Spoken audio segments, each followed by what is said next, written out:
नमस्कार, स्वागत है आपका हॉर्नबिल टीवी में और मैं हूं आपके साथ शिखा सकलानी। बुलेटिन की शुरुआत करते हैं खबरों के साथ। मुख्यमंत्री पुष्कर सिंह धामी जीएसटी बचत उत्सव के तहत देहरादून के राजपुर रोड पर आयोजित एक जागरूकता कार्यक्रम में शामिल हुए, जहां उन्होंने दुकानदारों से मुलाकात कर नए जीएसटी स्लैब के बारे में फीडबैक लिया।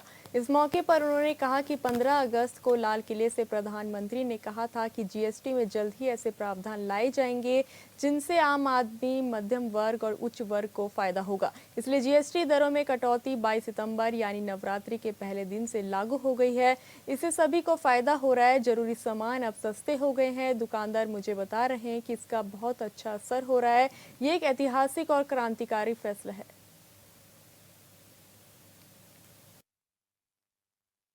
15 अगस्त को लाल किले से कहा था, उन्होंने देशवासियों के नाम अपने संबोधन में कहा था कि जल्दी ही जीएसटी में जो है ऐसा प्रावधान किया जाएगा कि देशवासियों को उसका लाभ होगा, आम नागरिकों को लाभ होगा, मध्यम वर्ग के लोगों को लाभ होगा और उच्च वर्ग के लोग भी उससे लाभान्वित होंगे।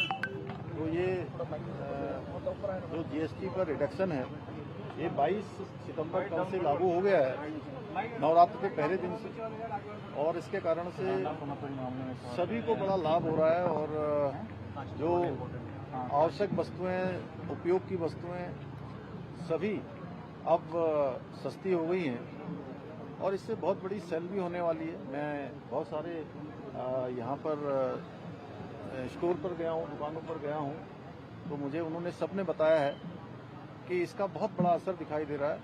लोग मोदी जी का धन्यवाद कर रहे हैं क्योंकि व्यापारियों की भी मांग थी कि इस पर रिडक्शन हो। ऐतिहासिक और क्रांतिकारी निर्णय लिया गया है। ये लोगों की बचत का भी एक बहुत बड़ा माध्यम बनेगा और इससे जीएसटी भी बढ़ेगी और जीएसटी में भी संग्रहण अधिक होगा क्योंकि सेल अधिक होगी। साथ ही जीएसटी राज्य का भी जो है इसमें बढ़ेगा। हम आदरणीय प्रधानमंत्री जी का बहुत धन्यवाद करते हैं कि उन्होंने आम जनता और सामान्य जनता के हित में बहुत बड़ा क्रांतिकारी निर्णय लिया। काशीपुर में हुई हिंसा में सपा नेता का नाम सामने आने और 3 नेताओं की गिरफ्तारी पर सीएम पुष्कर सिंह धामी ने बयान दिया। मुख्यमंत्री ने कहा कि जो भी कानून व्यवस्था को अपने हाथ में लेगा उस पर कार्रवाई की जाएगी। उन्होंने कहा कि हम राज्य में दंगा विरोधी कानून लेकर आए हैं। जो भी निजी या सरकारी संपत्ति को नुकसान पहुंचाएगा उसकी सारी भरपाई उन्हीं दंगाइयों से वसूली जाएगी। सर, काशीपुर में सपा नेता का नाम आ रहा है इस दंगे में और सपा के कई नेता पकड़े गए हैं, और क्या एक साजिश हो सकती है पूरी, ये सोची समझी? देखिए, जो भी कानून व्यवस्था को अपने हाथ में लेगा उसके खिलाफ कठोर कार्रवाई होगी। पहले भी चाहे बनभूलपुरा में इसी प्रकार का दंगा कुछ लोगों ने करवाने का प्रयास किया था और हम इसीलिए दंगा रोधी कानून भी राज्य के अंदर लेकर आए हैं। जो भी सरकारी संपत्ति, निजी संपत्ति को नुकसान पहुंचाएगा, उस संपत्ति को नष्ट करेगा, उसकी सारी भरपाई उन्हीं दंगाइयों से वसूल की जाएगी। और यहाँ पर काशीपुर में भी निश्चित रूप से इसी प्रकार का जिन्होंने कानून तोड़ने का काम किया है, कानून व्यवस्था खराब करने का काम किया है, दंगा भड़काने के लिए प्रयास किया है, उनके खिलाफ कानून अपना काम।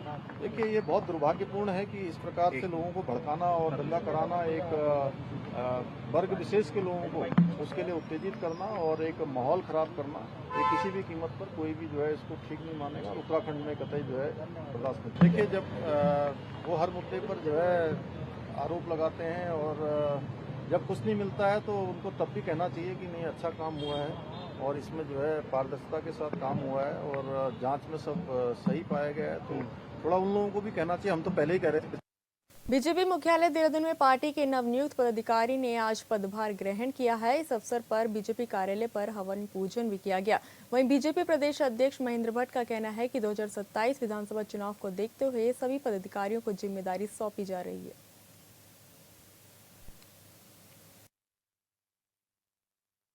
भाजपा प्रदेश अध्यक्ष महेंद्र भट्ट जी हमारे साथ मौजूद है। सर, आज कार्यकारिणी जिस तरह से गठित भी की गई और सदस्यता भी ली गई, तो किस रूप में आप इसको देख रहे हैं और आने वाले समय में किस तरह से? देखिए, नवरात्रों का शुभ दिन है और आज से विधिवत रूप से हमारी प्रांतीय जो टोली बनी है उस टोली के साथ सब कार्यकर्ताओं को मिलना जुलना होगा। हमारे राष्ट्रीय महामंत्री संगठन BL संतोषी आज देहरादून पहुँच रहे हैं। कल लगातार पूरे दिन हमारी बैठक चलेगी। बैठक 4 चरणों में रहेगी। माननीय मुख्यमंत्री इस बैठक में रहेंगे।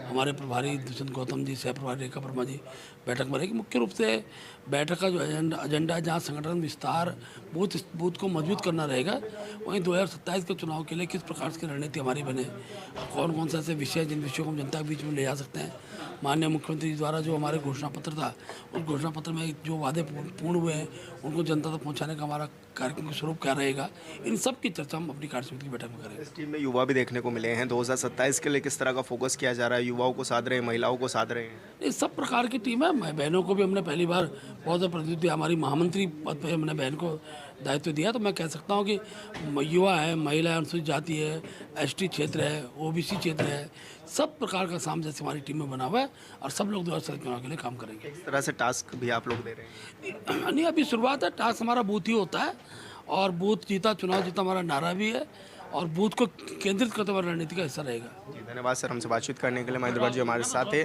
जो कि हमारे साथ बातचीत कर रहे थे। हॉर्नबिल टीवी के लिए देहरादून से विशाल गर्ग।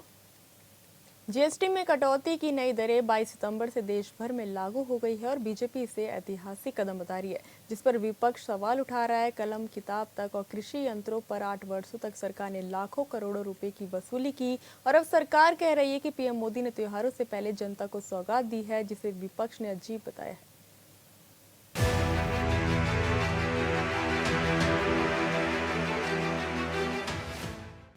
नवरात्रि के पहले दिन से लागू नई जीएसटी दरों पर सत्ता पक्ष और विपक्ष आमने सामने हैं।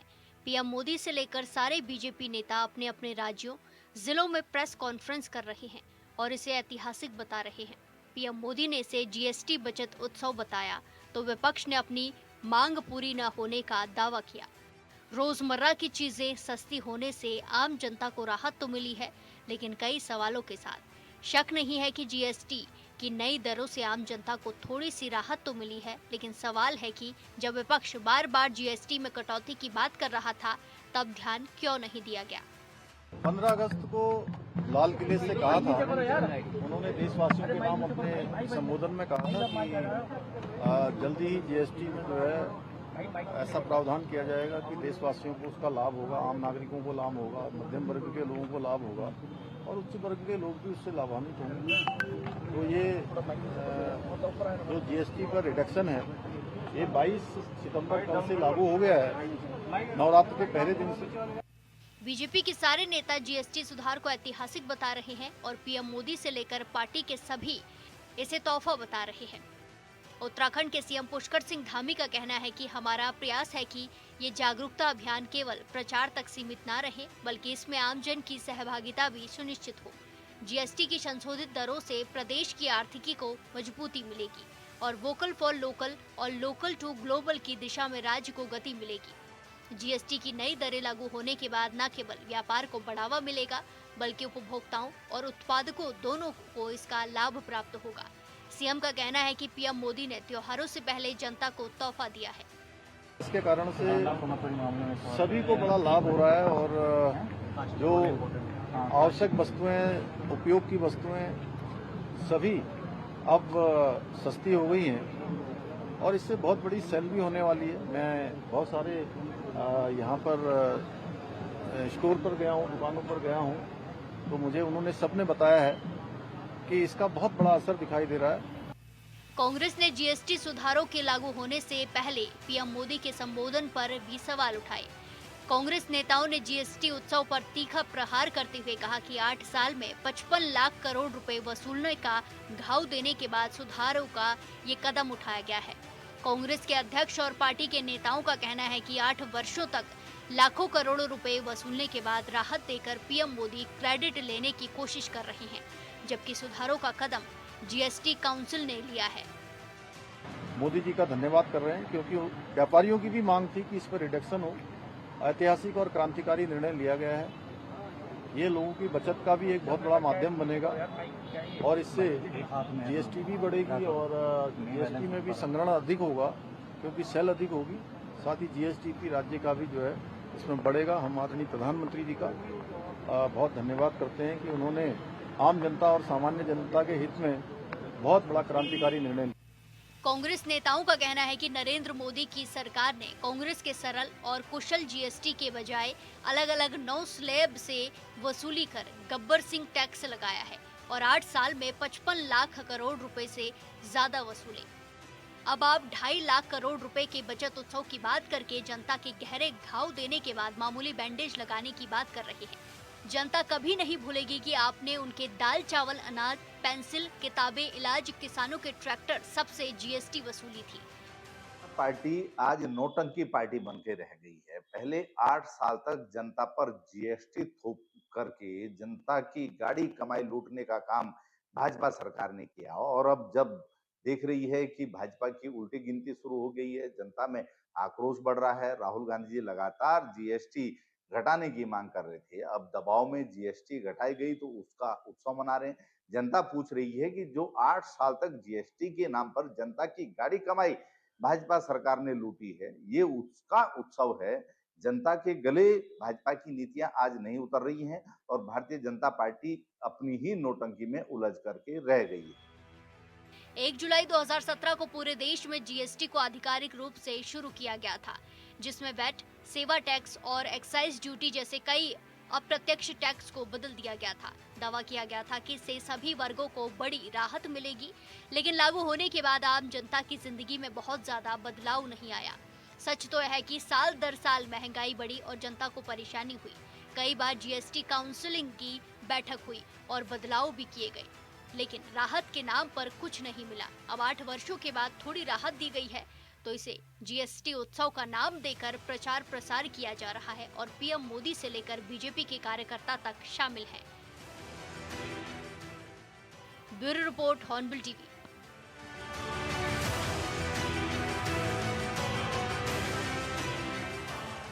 उत्तराखंड में मुख्यमंत्री पुष्कर सिंह धामी के आदेश पर लगातार कार्रवाई की जा रही है। अवैध निर्माण और अतिक्रमण पर जारी कार्रवाई से हरिद्वार में हड़कंप मचा हुआ है। जिला प्रशासन ने पुलिस बलों की मौजूदगी में सिटकुल बहादुराबाद में अतिक्रमण पर बुलडोजर चलाए।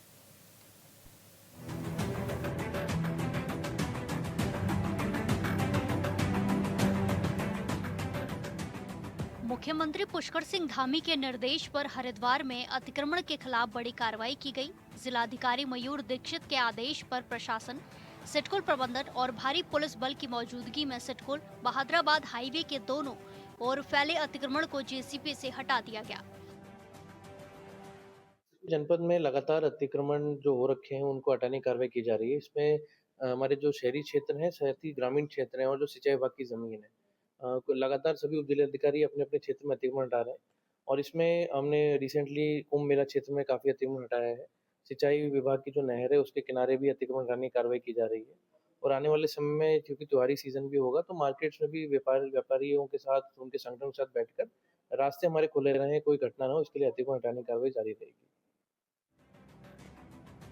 इस अभियान में अवैध ठेले, कब्जे और दुकानों को तोड़ा गया। प्रशासन का कहना है कि सड़क सुरक्षा और यातायात को सुगम बनाने के लिए इस तरह की कार्रवाई लगातार जारी रहेगी और दोबारा अतिक्रमण करने वालों पर अब मुकदमा दर्ज होगा और सख्त कानूनी कार्रवाई की जाएगी। प्रशासन ने लोगों से स्वयं कब्जा हटाने की अपील की है ताकि कार्रवाई के दौरान नुकसान न हो। ये राजा बिस्कुट चौक से लेके और सलेमपुर तिराहा तक इस पे लगातार अतिक्रमण की शिकायतें आ रही थी और इसके कारण ट्रैफिक और जो हमारा लगातार मूवमेंट है वो भी बाधित हो रहा था। कई एक्सीडेंट भी इस एरिया में हुए हैं। इसी के दृष्टिगत इन लोगों को पहले मौखिक रूप से चेतावनी दी गई थी, लेकिन उसके बाद भी इन्होंने अतिक्रमण नहीं हटाया, तो आज ये पुलिस के और प्रशासन के सहयोग से इसको हटाया जा रहा है। इनके द्वारा दोबारा भी यहाँ पे कार्रवाई की गई तो इस पर फिर सख्त से सख्त कार्रवाई की जाएगी और आवश्यकता हुई तो मुकदमा भी लिखवाए जाएंगे। इसमें कोई शक नहीं है कि अतिक्रमण पर कार्रवाई की जाती है, लेकिन ये भी सच है कि कार्रवाई के कुछ दिनों बाद ज्यादातर इलाके में फिर से अतिक्रमण कर लिया जाता है। लिहाजा ये जरूरी है कि ऐसे लोगों को चिन्हित कर कड़ी कार्रवाई की जाए। Bureau report, hornbill TV.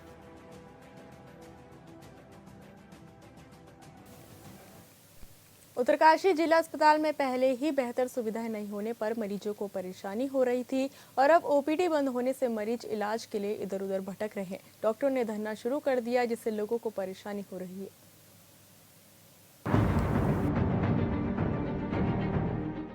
Uttarkashi जिला चिकित्सालय में तीमारदार और डॉक्टर के बीच का विवाद और ज्यादा बढ़ गया है।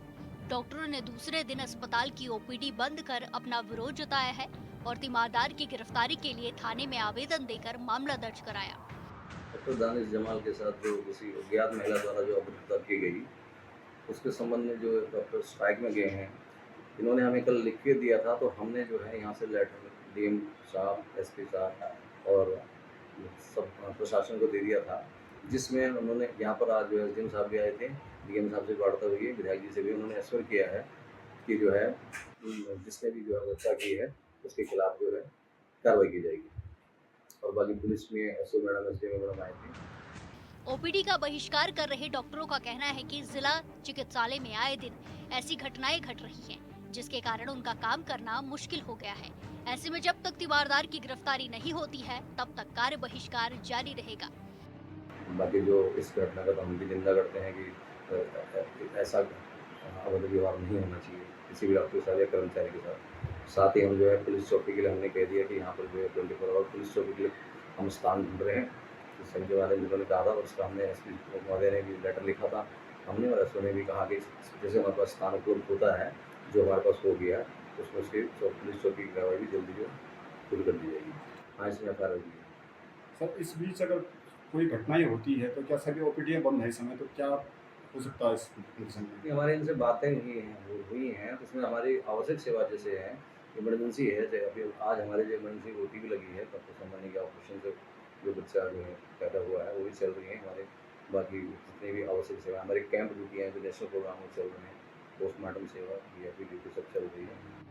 वहीं डॉक्टरों को बनाने के लिए एसडीएम भी अस्पताल पहुंची, पर उनको भी सफलता नहीं मिली। फिलहाल डॉक्टर हड़ताल पर है और मरीजों को इलाज के लिए दर दर भटकना पड़ रहा है।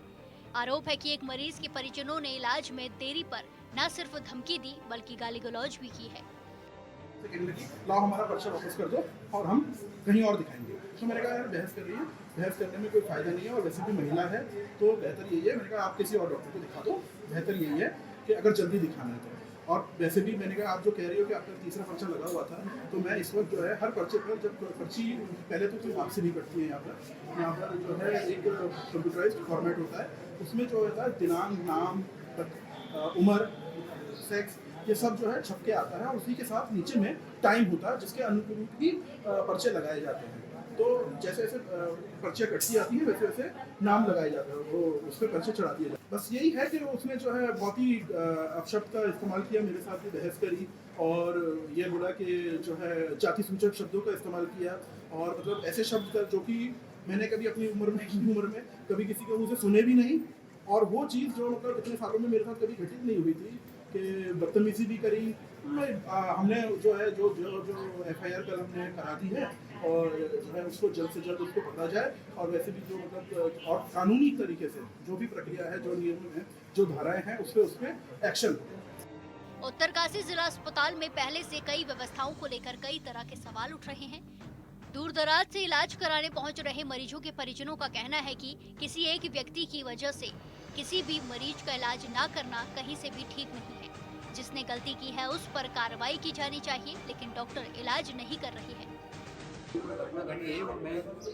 मुझे चोट आई थी, मैं इमरजेंसी हॉस्पिटल में गया हूँ, मैंने कहा मुझे जो इंजेक्शन और दवाई दर्द का दवाई दे दो मुझे, तो इन्होंने कहा आप थाने में जाओ, वहाँ से रिपोर्ट लाइए, उसके बाद हम आपका उपचार करेंगे, तब तो हमारे कोई अधिकार नहीं है। फिर मैं जब थाने में गया तो मैडम से मिला, तो मैडम ने कहा आप शिमू साहब से मिलिए, तो तब जाके उन्होंने जो मेरा उपचार किया और मुझे दवाई दी और मेडिकल बनाया। अच्छा, अभी जनहित के लिए, जनता के लिए कुछ नहीं है। अगर एक आदमी अगर कोई गलत है तो पूरी धरने पे जनता के सामने बैठ जाते हैं, पूरे थाने बैठ जाते हैं, पूरी जनता यहाँ पूरी परेशान है। और क्या पूरे जिला है, क्यों एक डॉक्टर के पीछे, अगर एक डॉक्टर पीछे है तो उसी को सजा दे, उस आदमी को सजा दो, लेकिन जिन जनता को न्याय दिया जाए, उनके साथ कोई भेदभाव नहीं किया जाए, और सभी को अपना स्थान बैठो, जनता को सुरक्षित दिया। जनता सारे बैठ रखे। देखो पेशेंट आ रखे, मेरे साथ आ रखी है, 2-3 साल की, यहाँ पे कोई सुनवाई नहीं हो रही है, और जो भी है जनता परेशानी है, हाथ में सुविधा ही नहीं है, बस अपने में माता है कि तो पड़ रही है, बस नाम का ही हॉस्पिटल है, यहाँ पे कोई सुविधा ही नहीं है, कोई देखता ही नहीं है, डॉक्टर ही नहीं है कोई ऐसे। चलो पेशेंट को तो अच्छी तरीके से देखिए। उत्तरकाशी जिला अस्पताल पर लाखों की आबादी का दबाव है और अस्पताल में पहले ही सुविधाओं का अभाव है। ऊपर से एक मरीज के परिजनों और डॉक्टर के बीच हुई बहस के बाद सारे डॉक्टरों ने काम बंद कर दिया है, जिससे अन्य मरीजों को परेशानी हो रही है। Bureau report, hornbill TV.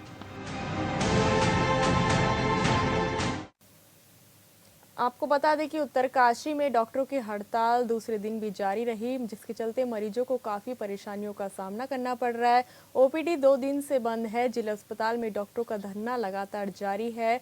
आपको बता दें कि उत्तरकाशी में जिला अस्पताल में डॉक्टर का धरना दूसरे दिन भी जारी रहा। ओपीडी सेवा इस दौरान बंद रही और जिसके चलते मरीजों को काफ़ी दिक्कतों का सामना करना पड़ रहा है। उनके द्वारा मरीजों के द्वारा लगातार अपील भी की जा रही है कि किसी और की चलते आरोप के चलते इस तरह की परेशानी दूसरे अन्य मरीजों को ना मिले, लेकिन डॉक्टरों की हड़ताल का असर मरीजों पर पड़ रहा है और मरीजों को काफ़ी परेशानी इस दौरान हो रही है।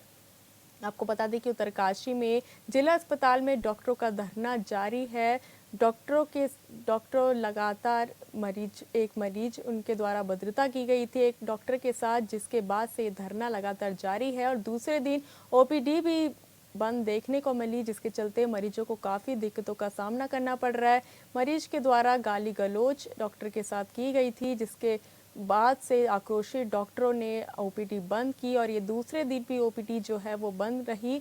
आपको बता दें कि उत्तरकाशी में दूसरे दिन भी डॉक्टरों की हड़ताल लगातार जारी रही, जिसके चलते लोगों को काफ़ी दिक्कतों का सामना करना पड़ रहा है। दूसरे दिन भी ओपीडी बंद रहने से मरीजों को काफ़ी दिक्कतों का सामना करना पड़ा, जिसके चलते लगातार उनके द्वारा आरोप भी लगाया गया मरीजों के द्वारा कि एक मरीज की गलती का असर दूसरों पर ना पड़े और जो सुविधाएं हैं वो मरीजों को मिल सके। लेकिन डॉक्टरों की हड़ताल जो है वो जारी रही, दूसरे दिन भी ओपीडी बंद रही, जिसके चलते मरीजों को काफ़ी दिक्कतों का सामना करना पड़ा। आपको बता दें कि उत्तरकाशी में डॉक्टरों की हड़ताल दूसरे दिन भी जारी रहने से मरीजों को काफ़ी दिक्कतों का सामना करना पड़ा है।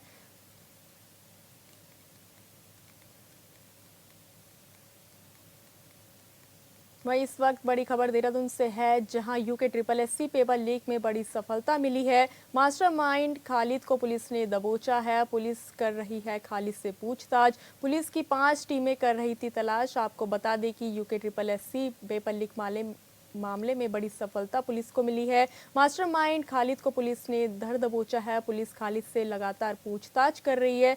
पुलिस की 5 टीमें कर रही थी तलाश। खालिद की गिरफ्तारी के लिए 4 टीमों का गठन भी किया गया था, जिसके बाद से लगातार यूके SSSC पेपर लीक मामले में बड़ी सफलता पुलिस को मिली है। खालिद से पूछताछ की जा रही है। पुलिस की 5 टीमें तलाश कर रही थी खालिद की। आपको बता दें कि यूके SSSC पेपर लीक मामले में पुलिस को बड़ी सफलता हाथ लगी है। मास्टरमाइंड खालिद को पुलिस ने गिरफ्तार किया है। पुलिस से पूछताछ खालिद से की जा रही है। फिलहाल इस बुलेटिन में इतना ही। आप देखते रहिए हॉर्नबिल टीवी। नमस्कार।